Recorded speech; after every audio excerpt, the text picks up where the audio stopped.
We are the people. We were mostly instrumental in the creation of Pakistan. This is correct. Right, so I got the right impression by reading it. Correct. Thank you. Thank you. The thing which you did not come to and all the time was waiting for was this, that we are at least equal partners in the creation of Pakistan, and no power on earth has any right, any justification to relegate to us a second-class citizenship or a third-class citizenship. That's against the contract. There are certain contracts, there are unwritten contracts.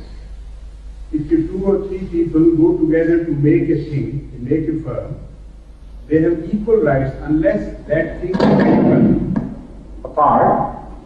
Their rights cannot be trampled upon by the other parties, even if they enjoy a majority. In this case, exactly the opposite is happening. The worst enemies of Pakistan, among them those who said Qadiyani is a kafir Azam. Among them are those who said Pakistan की तेल ही कोई नहीं बना सकता. किसी माँ ने ऐसा किसी माँ ने ऐसा बच्चा नहीं जाना जो पाकिस्तान की तेल ही बना सके. No mother has given birth to a son. Microwaves and things like that in Quran or in Hadith. Of course, there is very clear, and I should have remembered it, that I delivered a full sermon on this subject a few months ago, maybe 2-3 months ago, on atomic bomb having been mentioned in the Holy Quran.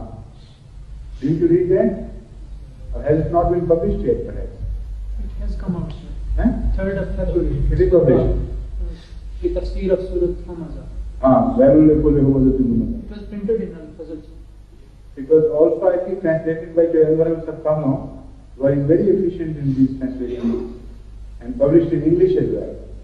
So you go through that, and there is enough proof, positive proof, that the Holy Quran not only declared the phenomena of hidden energy, but also developed the theme to the construction of Pakistan and ultimate destruction of the world. In that small surah, all that has been mentioned.